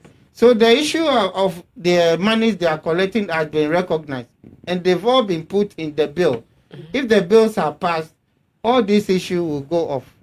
So they should be rest assured that things are working. Okay. Wow. Yes. Okay, so I heard your son is not well. Or your child is not well. I hope he's getting better. Yes, please. Okay, so you've given him emergency response. I hope that you recover soon for us. Thank you. Daddy loves you, so do well to take your medicines, and kids and their medications and stuff. But do well to take it so that you get well for Daddy. Okay, and Mommy, don't worry. Okay. He'll be fine. Okay, so he heard from the National Ambulance Service, and he was in the person of Mr. Iya Usai, Department Head, Monitoring and Evaluation, Ghana Standards Authority, Mr. Peter Agbeko, Head Public Relations Department, Ghana Standards Authority, Mr. Emmanuel Hove, also PRO Rents Control Department. So this has been our conversation. We have our next guest to listen to and to watch, and I hope that this time around we'll be able to grab something from whatever our 4 guests have been able to tell us. Do enjoy this part, as we will be also enjoying our part here. So, but do also enjoy it, and when you have any questions, you can leave it on Facebook.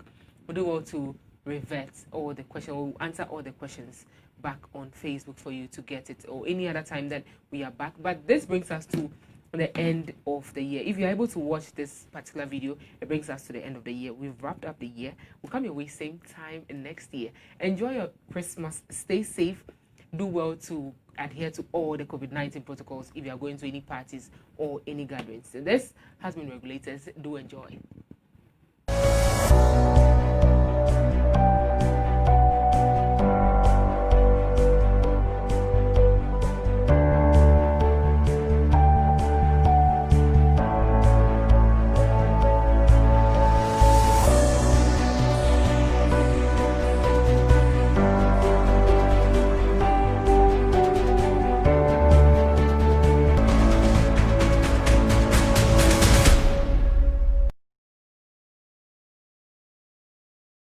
Hello, ma'am. Good evening. Good evening. I hope you are doing well. Yes, How's by your the day grace at of God. Oh, well, it was well. Okay, we thank God. So today we'll be centering our discussion on the progressive licensing scheme in collaboration with NBSSI, and then we'll talk about the 2/3 of shelf life of food being imported into the country. Then we'll come back to the assertion that COVID-19 can be transmitted through food. That's okay.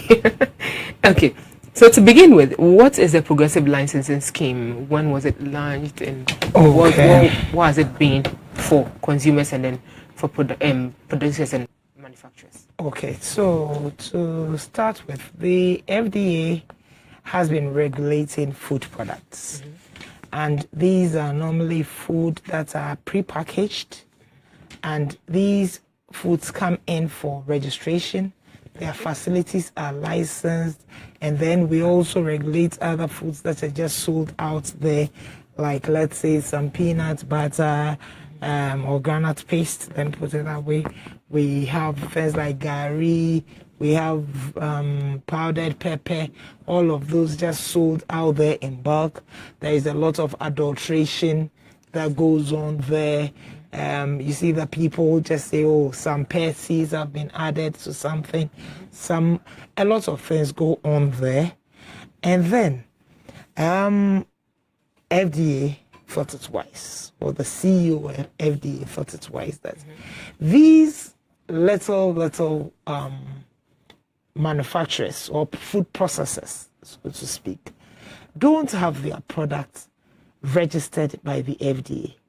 Meanwhile, the FDA is responsible for the safety of protection of public health and safety.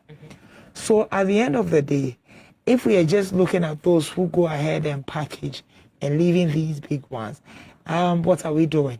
Meanwhile, leaving these other small ones who will just have them packed in a tray and all of these. So like plantain chip seller. Yes, and even powdered pepper seller, powdered spices and all of those things. Getting them regulated too has been a bit difficult because of the itinerant nature of the work. They just go somewhere, get a table in a marketplace and sell it. So we decided to get these ones on board and get them to register their products with the Food and Drugs Authority. So we get them packaged.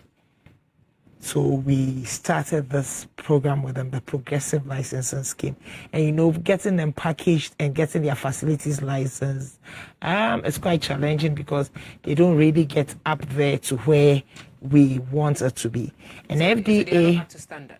They are not up to the standard we would like, the perfect standard. Okay. Because the FDA is part of the Codex Alimentarius Commission, which is the UN body for control of food, or they ensure that standards are set for food. So we have standards that are general, regardless of where the food is being produced from, which regardless of the country. So these general standards are what we work to, and when you get about 90% is when we license your facility. So realize that these people that we are bringing on board will not be able to get to the 90%. In the meantime, the government too had the industrialization agenda in place. So how do we even get in? These people also want to get all their things in there, and we are regulators. Our mandate is to ensure the protection of public health and safety. So there was the need to really collaborate and get something done. So we started the progressive licensing scheme, where we get them from where they are. So from 30% to 44% of the standards we have set. Instead of we saying, no, we are not minding you, we say, come on board with a pink license. And then we'll go ahead, pink license. We'll give you a pink. Instead of our general license that we're given is just white with FDA, and that's a facility license for you. Now we have a progressive, so that if you are 30 to 44%, you earn a pink license. If you are 45% to 74, you earn a yellow license. And then from 75, a green license, which shows that you have come from somewhere and you have progressed. So this is what the progressive license is about. So along the line, if the producer or the manufacturer gets right, or is going from the 30% upwards, it doesn't mean that the person would have to, or the manufacturer would have to come back to the FDA to change the line. We actually do the re-licensing or re-inspection every year for every. It's a yearly thing. So our license. So once we are there with you, every year will come. But even when we see that you are pink, we may not be coming just once a year. We'll be doing more because of the nature of your job and the fact that you don't have everything up to what we wanted. We'll do more visits and ensure that you are monitored and bring you up to the yellow license and eventually to the green license. Interesting. So how has it been so far? Oh, very good. Very good. We launched it on the 9th of July, 4 months after we got the... we had about 56 people in the food division. By 4 months, we have had 56 people having progressive license. Wow. Pink, yellow, green. And now we have about 80 people. 30 more have been added on. And we need to be monitoring them. So we are not just too quick to do it anyway. We are doing it to help. But because of certain things they do not have or certain requirements they do not meet, we need to be able to monitor them just so that the pink will quickly rise to yellow and the yellow to green. And then what would you have to say to other producers or manufacturers out there who are not willing to come to the FDA to register? We tell them that with the progressive licensing scheme, then we don't know why you're not willing to come to FDA to register.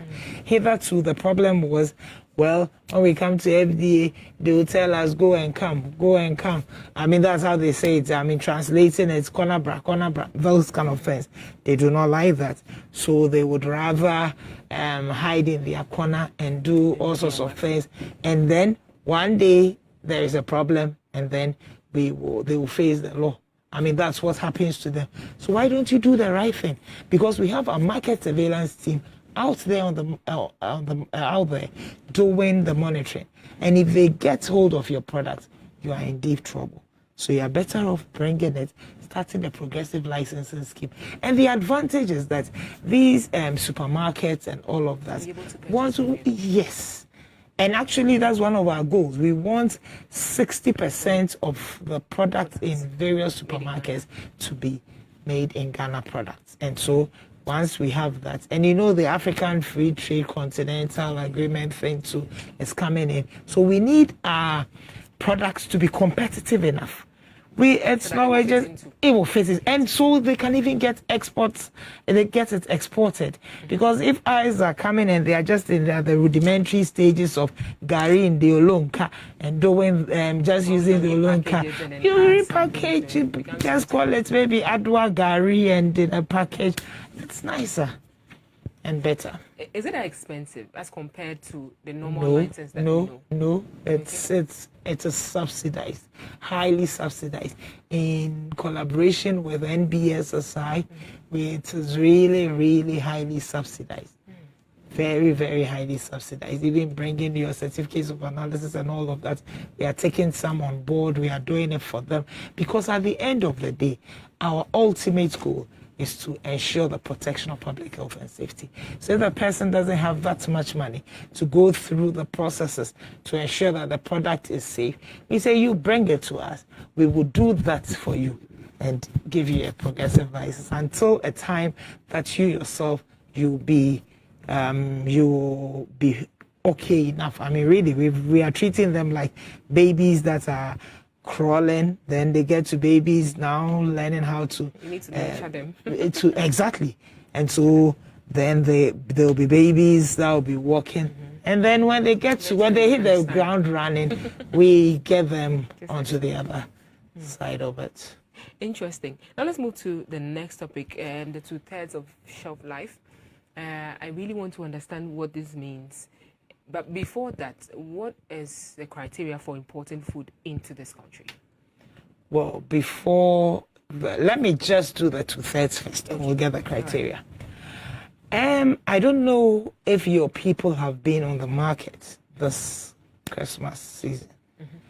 If they have, then I guess they will report to you that this year there haven't been many, or there is none, to a large extent, expired food products on the market.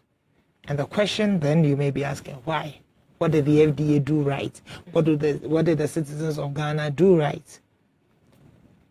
Hitherto, people would travel outside the country, go to places, see bargains, buy one, get one free, buy 3 for the price of 2, and all sorts of bargains. And they buy all of them. I mean, they buy as much as they can, make containerfuls of them because they really know they are cheap, they are coming to sell. In the meantime, these products have just about 2 months to expiry. That is why the bargain is going on there for the people there to buy. And then they import. It gets onto the high seas and it gets into the country. By the time it gets, we are just about 3 weeks to the expiry date, or for the best before date to elapse. 3 weeks, 2 weeks, or just 1 month. And so it gets in here, and now the pressure is on the importers and the traders. How do I make my money? I have imported a lot at this price. The things are not even moving. And it's Christmas, I need to cash in. So they push the things out there to every hawker, get it. And the hawkers will even be having it. And it's spread all over. Meanwhile, it just has about 1 month or 2 weeks to expiry. Auntie Maria, not to catch you, but we have a video of traders who are into this business. And some of them, I mean, just agree to the fact that they are selling expired products or almost expired products. Others also said that it was not expired, and per videos that we have, they are actually saying the truth. Others are also lying. So we'll go take the video. When we come back, we'll continue our discussion. The Christmas season is here again, and as usual, the urban cities Accra and Kumasi are bubbling with the charged crowd, migrating into the already populated cities for various interests. Accra bears a symbol of high economic activity, especially in festive seasons like Christmas. Every year, the average population of Accra increases by about 18%, with a major boost in market activities. The markets, saturated by all forms of trade items, from garments to electricals, and more complementary to the season, confectionery and other forms of edibles, is characterized by all manner of persons, from traders and buyers alike. Buyers who are most often oblivious of what they buy. It's Christmas, a ripe opportunity for some unscrupulous persons to cause Accra's markets rife with expired products. Traders sometimes consciously or unconsciously sell products that have expired to unsuspecting customers who buy these products to their detriment. This year is no different, as the Food and Drugs Authority in Ghana has cautioned Ghanaians to be vigilant during Christmas shopping. Mr. Sebastian Maoli Hoto, the Upper East Regional Director of the Food and Drugs Authority, called on members of the public to look out for expiry dates of products as they shop for Christmas. He said the tendency among some members of the public to consume expired products were high, adding that the cost of products usually made it difficult for some people to disregard them. He noted that it was not illegal for anybody to sell products nearing expiration dates at a cheaper price. It is only illegal for them to sell expired products. It behoves on us, the customers, to watch out and buy little quantities that can be consumed before the expiry date approaches. Our checks with some traders at Mokola, one of the major market centers in Accra, polled divergent views. Some blatantly debunked the call by the FDA, while some admitted and cautioned their colleagues as well as buyers to be vigilant when buying during this festive season. And you may be anyone I say, the moon graphic winner a intro because Nyama Yaton in 2022, 2021. In this Obika say, and you may be answer no their back graphic man, and Yana Cressa because Yanka Sakran and Nyama Aspino, Yentimin Ton was an about straight dates as an awato. In this Obi drown us or throw the back graphic, you must say Nyama say, and the after see a bone don't come here, and Yana Cre or Bois. Omobwa nye me bia ni wa asai ye nyema eto nyina enya menko emo ye kan say bibia ni wa date no atwam ti de omo kan nyina enya no kore omobwa omo check date pa me kura se obi ba obeto ne ama ababe se 300 mami o check date ni nyina ansa even Ghana chocolate kura o check date ni mami ansa na wa ye den wato nti nyema bia ni wa like say bia asai nti no onipa ne be hwe no de betum bibia ye tombia eye clear date bia nu asasa sisi na na woni 2022 mako pe na 2021 nimpo no eye August next year August 2021 asana se de aka nyina 2022 nti nyama bia ni wa say gire date na so na say ayatete so de wo graphic mo de nipa ni na aka wo mo bua enye ne kore because me kwato ade na be share date nti se date no me hwe na se bia ben a me mento because me to ebeye mekantimento nti me share date 2022 because last year say niam na me da me to ene bi 2021 2020 nti 2020 Genesis any system ni mu na mom 2021 and 2022 and our system ni mu nti say me niam a me to we me ni 2020 wom ni na 2021 2022 the same thing bebre because this time no Accra for no check date ni papa 2 years mistake asamato nti yentonton san ya ma no e wo market this time wo mo a yeton ade e wo market no afutu ba akwa mede ma wo mo ne se wo kwoto ade na hwe date no se date ni adaka no ho nkra na try say de ode ahwedwa no wo beyi ba akwa na be hwe date no wo hwe date na se bia ka best 3 months 4 months a mento because wo de ba yento wo sian yeso e be ba be chu into be share date no say date no ye bia 2021 2022 dia fine and now say 2020 na bia fe ne start January na ye December dia obetimi ato ene dia say but e ben dia ni kwa say woto na woto nti afitu amede ma menu anam Ghana fo nyina official pass ye mama official pa senya kopon ahwe ye so na basabase bia nsi nya kopon aboye ho ban na nia omususu na ama na sa na nya mede ye nkwa ache no aboye ho ban emo bia da so ti ase no medam ase. However, a few other traders we spoke to revealed that there was some truth in the events leading to a call for vigilance by Ghanaians when shopping this December.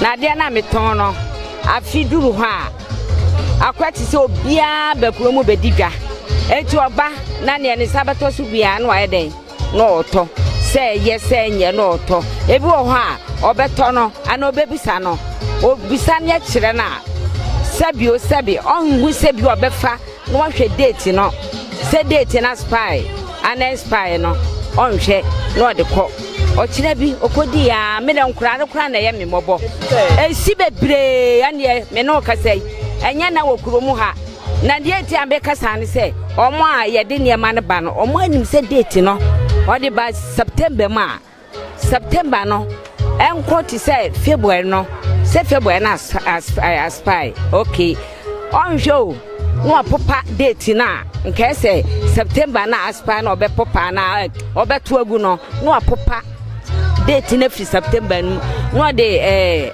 date a March no the March date dey si etu ya bebu sane yi March ne ma wa wan say no kure enso na September na expire eti djuma ye ti okashi ha nkra krom ha ndia ya ye ton ade no bebre djuma mu di no na fa firi omo so a ye kotu firi omo ho no me maba na me beto wade a won kan chem sa spy eti me fam sika nko so wati ase ena me say otugu a obebo kanti no wa ye den wode amame me so minim ne ma beton o chiro bi beton okodi a eni na nsa ye se Colombia che no esi na nka Colombia nyanche ne saa eti me so kakra minim wo kan si ha me tena ha no me ko 30 years ende bebre ti so mo pedia payifo na nka santi nwukrom na custom fon so mo gu ho no omo ma ye nindan ho na ye biregwo bebrebe nka ye bewu nsu tam nso ye kwan omo de ne ma fa so ma ye krom ha no ahomete ebi ho hu na kwa kape wote ha ada se be ma kromfo abebro ana ye betu etu okura de abo eti esu ehu a mimini ma me nko ho eti mpanyfo mo soma nkura na asama me wa me ka kire mo se mo so mo nsore na mo mani na ho pa na nya ma ase wo krom ha de bebre kwa masama me ka no ya ban no wate so na fe ma ne de wo market nim boni donkomi ene yenso ye pade efo no mu boni donkomi and some of these things no omu special place omu ye o ebi mu change date ni mpo obe change date ni na wa or the product na ba market na nkrofo gusu no mo to because ebi mu to nioma na uba CMB from 3 o'clock ni ade ahomache uba betu ni person omu gu ho ton ade ma bie so ton ade what I say enti sata uba tade na ade be kofie no na ye like knowledge wo say ye be share product in the date ye nhye ne atoni ade kofie efo emomu de efo ne atoni ade kofie udi be kofie no wo so tugu enye yie ubedi omumo mani na ho ade ne boy den na ne date wo akire ato since date ni wo animu ananse aben kora na wo koto adi eno de enye what I say omumo mani enna ho ade na omoto ne ho obu wo ho a ani jehu na nti oba market ni mu a bibia ye boni donko bibia opese otobi but that's not the case esese wo hwade na wo to ne wo kodi agu ye mu ana wo koton ama obi no no so de akofie no kra esese omba market ni and more time na de ba market say before abe free abedu na me mate information na me clear me nioma wo hu ba market from 3 o'clock ahomati CMB ombe hu say ni pe to ade so most of the things na expire and so no more ton at them channel nti omo ba market ni me ye ba ya omo mrantem at least omba mo a team of one no man nam sa they should distribute themselves in the market so that people will know that they are working number no my group if we have a kwa so from this place we get here no clear the new my one table we expiring goods na also no nti omo concentrate ti wo tin na new no and drinks no and especially nkwala drinks no most of them and foreign drinks no ebu asinsuo so anti ba beduru an date no aben na fe o de ono so de ne course atoso nti de baby obeton afi oton an no hye ne nkwa na fe wate so nkwala drinks no eno kra no mde kum nkwala no nti no omo nhye no omo ba omo mra bebree ebi tie ho gu bi tie ho bi tie gu then na ma ba together no money there before I wura December mono kra na wo form ye wura December ma sura na ekọ ebi wa ye yi ni 30 kese ekọ 35 ye yi ni 23 dia me ka 22 na ye 20 cedi say 23 date ni so ye correct bibia no a date ya say ebu 2022 2021 bibia no one mo a say bibia say yente hwe so amokura titru kura de ekọ high pa emu titru ekọ anwa ekọ high bibia kọ soro enko fom etu obi ka jo say bibi say ne ate so awoboa yenti bibia no mo matetu television ni mo ni ade ba fa aduane de food de omoboa and omo check pa omo check o say again no to ade o check date wo hu say date ni ewa no na wato mimi no my wa bia no date ni ewo fom ni nyina ya de wo fom kra ya 2021 December ya kanya 2022 because me before the bebre me check ansa na maje date na ka 1 year me pay 2 years but no man no enye da kopra na me de beton e step by step eti no me so me je ni step by step me hwa de kontem no ene o de 2021 bre me ameje de move ntem 2022 2023 na me anwa say 2023 ena meje o de bre me 2021 na meje because Ghana for mu di anwa nketen oto kase a wondi ni bebire odi ni sop etu amani de date ni wa onto eti ni me pe 2023 2022 sa na bibia no o mateso ekosoro titumanto se o mu check date pa o ta ye kan mu etu ade ba na nye 2023 amenye kise 2023 2022 obra mi 21 amenye etu bibia no a ya teso anka no ase nipa no o mo ba ekosoro nto so o mo mantente sa na tie. In 2018, Mr. Albert Ankoma, the Upper West Regional Head of the FDA, said products were seized during keen market surveillance and investigations into complaints by several consumers. He said some concerns triggered a full market operation conducted by the FDA, who deployed personnel to the field to ensure that products being sold were safe for consumption. Mr. Ankoma charged consumers to be bold enough to expose those dealing in unwholesome or expired items by reporting them to the authority for immediate action. According to the law, a person caught selling expired products could be sanctioned to pay 25,000 Ghana cedis for products with low risk and 50,000 Ghana cedis for products with high risk. They could also be jailed for a prison term of not more than 15 years and not less than 4 years, depending on the quantity of the expired products put on the market. Retailers and warehouse owners should voluntarily inform FDA whenever expired items were found among consignments for the authority to arrange for safe disposal. Welcome back from that break, and I hope you enjoyed the video. Others were saying that as compared to the previous years, they used to see mostly expired products on the market, but this year it has been there has not been any issue of expired products, and we thank God for that. But others are also saying that the FDA should come with larger number of task force, because when you get to this particular point and they start doing their business, they tell the others at the other point, and then they turn out to run away. I think this is what we need to put into consideration. Auntie Maria, welcome back. Okay, so back to the two-thirds thing, and well, this is what they are saying, and none of them said yes. I believe what you see is what you testify to. Yeah. You are reporters yourselves. You go out there, go and see and report it yourselves.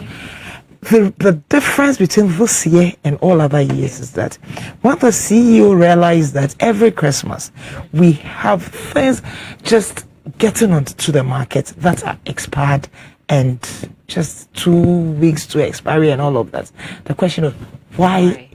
Why is it so? What is the problem? So the investigation led to the fact that when the traders themselves travel, they go and buy near expired products that are nearly expired, and bring them in. And when they bring them in, that is what causes the problem. These are traders. Even if they bought it with 2 cedis, they want to sell and get 3 cedis. At least when they are selling, they should even get their 2 cedis. And when the time is getting so close, then they are losing, then it becomes an issue. So they just have to push it out of their warehouses to everybody at a cheaper price. And even the unscrupulous ones go to the extent of scraping off the best before dates and the expiry date and the new ones, either with a blade or a remover. So to avoid this, a new regulation was put in place.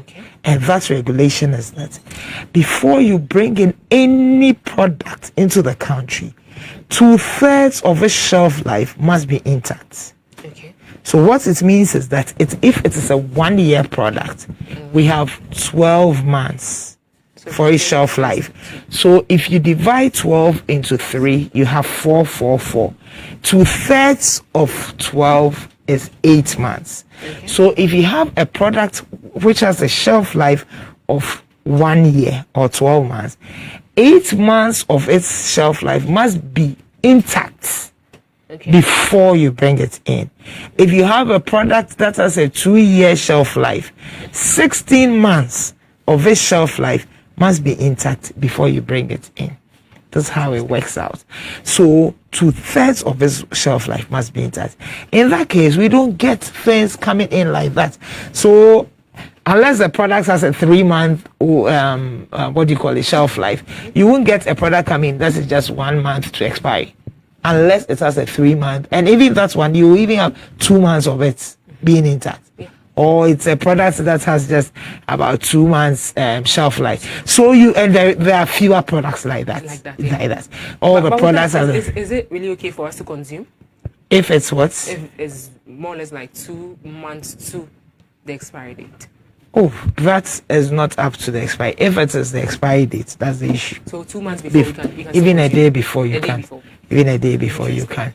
So that is why now you are not getting the places flooded with the expired products. So that new regulation has worked out perfectly, and so now initially it was like we had a tap on. The things were coming, and we had our task forces, our market surveillance team out there taking products here and there. I mean, arresting people, saying your things have been confiscated because of A, B, C, and D.